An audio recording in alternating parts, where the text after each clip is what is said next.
السلام علیکم ورحمۃ اللہ وبرکاتہ۔ امید ہے آپ سب بچے خیر و عافیت سے ہوں گے۔ بچوں، ہم نے سبق پڑھا تھا ترجمۃ القرآن سورۃ نمبر 4 اور آیت نمبر 65۔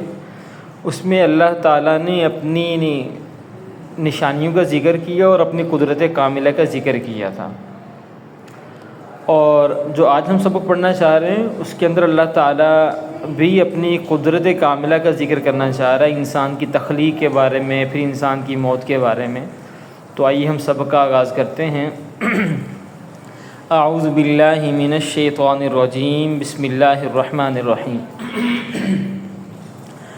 واو کا مطلب اور ہوا کا مطلب وہی، الذی کا مطلب جس نے، احیا کا مطلب زندہ، کم کا مطلب تمہیں۔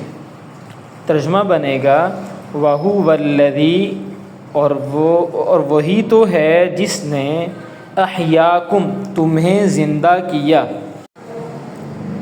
وَهُوَ الَّذِي، اور وہی تو ہے جس نے احیاکم تمہیں زندہ کیا۔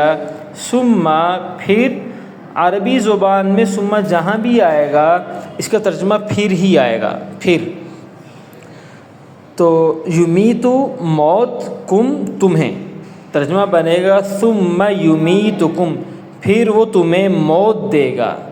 ثم، پھر، یحیی زندہ، کم تمہیں، ترجمہ بنے گا ثم یحییکم، پھر وہ تمہیں زندہ کرے گا۔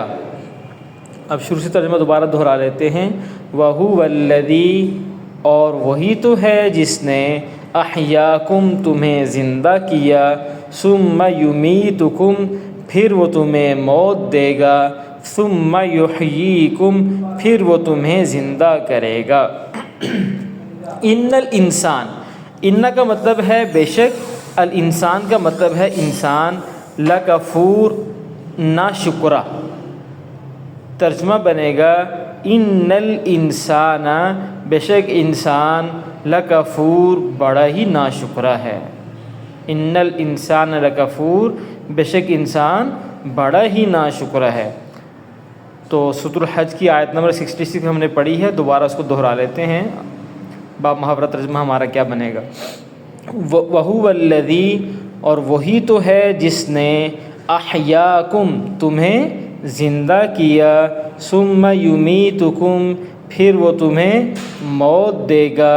ثم یحییکم، پھر وہ تمہیں زندہ کرے گا۔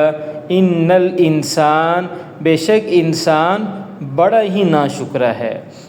تو بچوں، آج کی آیت سے ہمیں یہ سبق بھی ملتا ہے کہ اللہ تعالیٰ نے ہمیں پیدا کیا ہے اور پھر ہمیں موت بھی دے گا، پھر ہمیں دوبارہ زندہ کرے گا۔ تو یہ ساری چیزیں جو ہیں یہ اللہ تعالیٰ کی قدرت سے ہیں، اللہ کے حکم سے ہیں۔ انسان کا کوئی کمال نہیں ہے، کوئی کچھ نہیں کر سکتا۔ تو جب ہم پیدا بھی اس کے حکم سے ہوئے ہیں، پھر ہم موت بھی آئے گی، پھر دوبارہ اللہ ہمیں زندہ بھی کرے گا، حساب و کتاب کا معاملہ بھی پیش آئے گا۔ تو ہمیں چاہیے کہ ہم اللہ کی بندگی کریں، اسی کی بندگی کریں جس نے ہمیں پیدا کیا ہے، اسی کی بندگی کریں کہ جس کے سامنے ہم نے پیش ہونا ہے، اور اللہ تعالیٰ کی ہم بندگی کریں گے تو ہم کامیاب ہیں۔ اللہ تعالیٰ مجھے اور آپ کو سمجھ عطا فرمائے، قرآن مجید پر عمل کرنے والا بنائے۔ تو بچوں، آج کا ہمارا سبق مکمل ہوا، تو اس سبق کو غور سے توجہ سے سنیں اور پھر اس کو یاد کریں۔